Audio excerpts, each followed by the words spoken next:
que a gente está bem servido em todas as posições, tem algum setor que precisa reforçar, e eu fiz até esse exercício lá no 6-1, né, sobre os jogadores que saíram e que deixaram o Cruzeiro. A gente teve a saída de 2 goleiros aí, o Gabriel Grando e o Anderson, mas, né, a reposição foi interna, né, a gente já tinha o Léo Aragão, já tinha aqui também o Otávio, que foi promovido. Na zaga, o Everton e Pedrão saíram por empréstimos, mas o Pedrão não jogou nenhuma partida, o Everton jogou uma só. Então, eram zagueiros ali, opções também de fundo de plantel, digamos assim. Saiu o Zé Ivaldo, veio o Fabrício Bruno. Saiu o Gasolina, veio o Fagner. Para a saída do Ramiro, eu acho que o mais próximo aí em características seria o Christian, né? Que é um volante que também pode ser meia. O Fernando Henrique, que saiu, não jogou, então nem conta muito. Sai Matheus Vital, chega Eduardo. Sai o Barreal, eu acho que o Rodriguinho é quem mais se aproxima.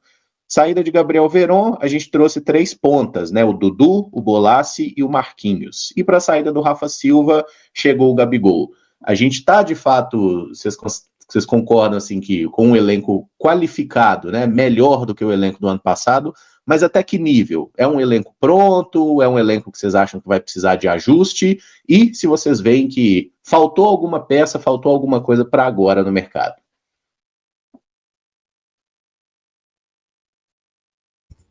Então eu começo, né? Assim, acho que o Cruzeiro melhorou o elenco, de fato o nível subiu, só a gente olhar aí para as posições, né, e para as reposições, digamos assim, as saídas e as chegadas. Acho que talvez os exemplos mais claros assim de mudança de nível sejam a posição ali, sai o Rafa Silva e chega o Gabigol, talvez o jogador mais decisivo do futebol brasileiro nos últimos 5 anos. A gente olha para a saída do Matheus Vital e a chegada do Eduardo, que é um jogador muito mais qualificado, e claro, a defesa, que eu acabei no primeiro momento aqui esquecendo, tem uma mudança muito grande, né? Chegada do Fabrício Bruno, que por boa parte da temporada no Flamengo foi titular, ele acaba perdendo espaço ali justamente na reta final, né? Na troca de comando técnico, sai o Tite e entra o Felipe Luiz. Então eu vejo que o Cruzeiro melhorou. Eu vejo muita gente colocando o Cruzeiro com um elenco no mesmo nível de Flamengo e Palmeiras, acho que ainda não.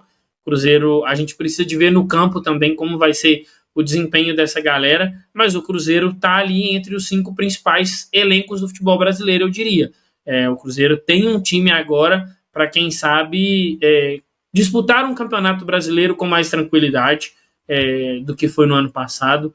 Acho que a cobrança tem que ser, sim, em cima de uma vaga pela Copa Libertadores. Acho também que o Cruzeiro precisa de chegar o mais distante possível na Copa do Brasil. A gente sabe a importância que tem financeiramente, mas é uma situação que eu já discutia com o Caio. Tem times de camisa que estão se aproximando do Cruzeiro, então o Cruzeiro está ali meio que próximo dessa situação de perder o posto de principal campeão da Copa do Brasil. Acho que é algo que a gente precisa atentar. Então, acho que o Cruzeiro melhorou sim o elenco, subiu o nível, mas a gente vai precisar de primeiro também ver no campo esse funcionamento, até para entender para as próximas janelas o que a gente vai ter que corrigir, porque dificilmente o Cruzeiro vai acertar tudo em 2 janelas. Acho que o Cruzeiro não ganhou só em qualidade de elenco, mas ganhou em profundidade de plantel, né? Claramente essa janela do Cruzeiro incorporou bem o elenco. E aí vale a gente pontuar que, por mais que o Cruzeiro tenha terminado 2024 de uma maneira negativa, não conseguindo se classificar a pré-Libertadores e pouco antes disso perdeu uma final de Copa Sul-Americana do jeito que perdeu, mas o Cruzeiro tinha ali uma base de time titular que deve ser mantida, pelo menos nesse início de temporada, né? Principalmente depois daquela janela de meio de ano de 2024, o Cruzeiro ganhou algumas peças importantes. Cássio, Matheus Henrique, e aí dá para se falar dos laterais que já há algum tempo estão consolidados no Cruzeiro. Lucas Romero, que é um titular absoluto e nesse primeiro momento deve seguir como titular. O próprio Matheus Pereira. Então a gente está falando aí de cerca de metade do time que é confiável. Então o Cruzeiro, sim, precisava de algumas peças para serem titulares, aquelas peças realmente para chegarem e jogar. Casos de Dudu, de Gabigol, claro que eles precisam render mais do que no ano passado, mas inicialmente eles chegam para jogar. E o próprio Fabrício Bruno, né? talvez tenha aí alguma outra peça que possa ser titular, o Eduardo, o Christian, mas enfim, o Cruzeiro precisava de mudanças pontuais no seu time principal. Eu acho que o grande ponto era melhorar o elenco, era melhorar as opções de banco, era realmente trazer maior profundidade, não só em uma posição, mas em todas elas. E eu acho que o Cruzeiro conseguiu fazer bem isso. Galera, vocês não acham que, devido ao ano abaixo do Marlon, apesar do Kaique, o Cruzeiro deveria ter negociado o Marlon com o Grêmio, não teria melhores opções do mercado e com o valor de venda do Marlon? O valor não foi revelado, né? Mas o Samuel trouxe essa informação que o Grêmio tentou de novo a contratação do Marlon e o Cruzeiro recusou. Vocês acham que valeria a pena ter feito essa troca aí, vender o Marlon, buscar outro jogador? Pelos valores que o Grêmio ofereceu, não, né? O Cruzeiro precisava valorizar o Marlon. Se eu não me engano, teve uma oferta de 2 milhões de euros que o Grêmio fez, né? O próprio Samuca acabou apontando isso em um dado momento. Acho que não foi a última proposta, foi uma delas, né? Porque o Grêmio fez mais de uma. Mas, enfim, por esse valor, ainda mais com o mercado tão inflacionado e com uma posição escassa de qualidade do futebol brasileiro, acho que não dava para ter negociado o Marlon. Por um valor um pouco maior, daria para se pensar, porque o Marlon, apesar de não ser um jogador ruim, fez uma temporada fraca e a gente sabe que não é um jogador que gera tanta confiança assim. Tomara que evolua nesse ano, mas acho que pelo que o Grêmio ofereceu, não valeria a pena negociar. O mercado oferece um outro bom nome, a gente já falou muito aqui do Esquivel, né? Me parece que o Atlético Paranaense está pedindo em torno de 13 milhões e meio de dólares no jogador. O River Plate tem tentado, ainda não conseguiu chegar aos valores. É um atleta que eu até gosto mais do que o Marlon, mas está sendo bem valorizado, né? 3 milhões e meio de dólares é um valor interessante. Eu acho que talvez se chegasse uma proposta desse nível para o Cruzeiro, daria para se pensar bem. Mas já que não chegou, o Marlon segue firme, creio até que vai seguir como titular e tomara que faça um ano muito diferente do que fez em 2024.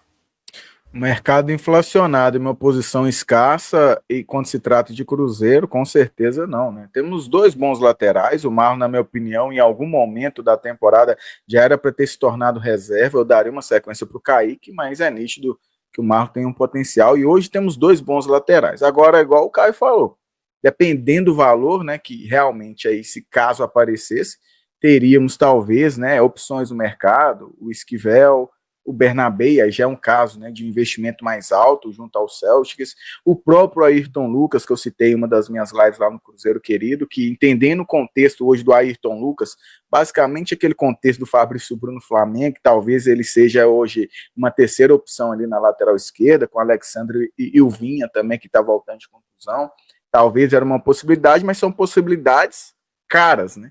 Então você perde o Marlon, e aí, tem capacidade de elevar o nível em relação à contratação? Tem, até disponíveis. A questão é o tanto do investimento no mercado inflacionado.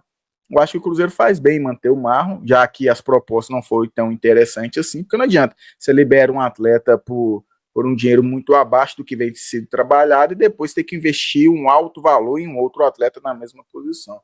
Acho que o Cruzeiro faz bem, acho que está bem servido ali, espero que o Marlon possa retornar aquele futebol de 2023 e não de 2024, que realmente foi muito abaixo, e caso ele não estiver rendendo, dá uma sequência a mais para o Kaique. Colocar só o menino na fogueira também não dá, né? Eu acho que uma sequência também seria muito válida em relação ao menino, no caso o Kaique. Quando a gente olha para a temporada de 2024 do Marlon, é fato que ela não foi boa. Ele oscilou muito e concordo com os amigos que em algum momento ele poderia até ter perdido a posição de titular para o Kaique. Só que quando a gente também observa o mercado, observa os valores que foram oferecidos para o Marlon, não compensa para o Cruzeiro. A gente já debateu aqui a melhora do elenco, e quando você pensa em um elenco onde você tem Kaique e Marlon brigando pela posição de lateral esquerdo, é um privilégio que poucos times no futebol brasileiro têm. Então o Cruzeiro não pode se dar o luxo de abrir mão do Marlon, mesmo que ele não tenha feito um 2024 bom, para poder contratar atletas que vão ser incertezas. A gente falou aí, por exemplo, do Bernabé, mas era um valor muito alto e que estava longe de ser uma realidade o Cruzeiro contratando o Bernabé.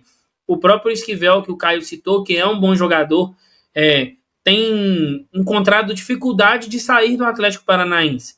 Então, o mercado não está tão fácil assim para o Cruzeiro abrir mão com essa facilidade do Marlon. Então acho que o Cruzeiro faz muito bem em manter o Marlon, acho que o Marlon tem potencial para se recuperar dentro do Cruzeiro, não começaria com ele de titular, mas é um jogador que pode sim ser importante, tem uma experiência, já jogou fora do país, tem uma liderança no grupo, então o Cruzeiro faz muito bem em mantê-lo.